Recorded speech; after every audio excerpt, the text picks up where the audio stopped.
Актуелниот тренер на Барселона Тито Виланова неочекувано си поднесе оставка и повеќе не е тренер на актуелниот шампион на Шпанија. Клубот закажа пресконференција на која ќе говори претседателот на клубот Сандро Росел и спортскиот директор Антонио Зубизарета. Здравствената состојба на Виланова ненајдено се влошила со карциномот кој го имаше на плунковата жлезда, но затоа е донесена конечна одлука за негово повлекување од клубот. Привремен тренер на каталонците кој ќе ги води подготовките ќе биде Франческо Ферер Руби, кој досега беше во стручниот штаб на Виланова како тактички помошник. На закажаната пресконференција претседателот Росел ќе даде информација околу идниот тренер на Барселона.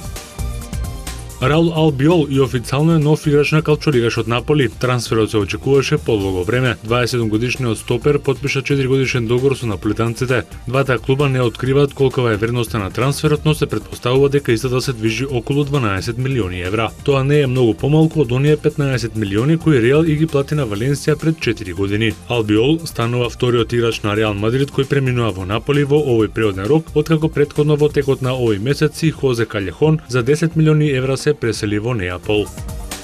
Британецот Крис Фрум од екипата на Sky триумфираше на јубиленото 100-то издание на велосипедската трка Тур де Франс. Фрум минатата година заврши на второто место, а првак беше неговиот клубски колега Бредли Вигинс, кој оваа година не учествуваше поради повреда. Победник на последната етапа на Тур де Франс, одолжена од 133,5 км, која беше возена од Версаид па до Елисијските полиња, беше Марсел Китал. Велосипедистите за време од 3 недели поминаа 21 етапа и вкупно 3403 км, а Фрум триумфираше со вкупно време од 3 часа, 56 минути и 40 секунди. Британецот имаше 3 етапни победи, 2 на планинските патеки и 1 на хронометарот, а низ целта мина со пренос од 4 минути и 20 секунди во однос на второпласираниот Неир Кинтана од Колумбија, а трет во последниот ден изби шпанецот Хоаким Родригес, кој заостана околу 5 минути, потиснувајќи го на четвртото место Алберто Контадор. Со тоа, Крис Фрум испиша нова историја на британскиот велосипедизам, бидејќи 2 години поред на врвот се искачија токму британците.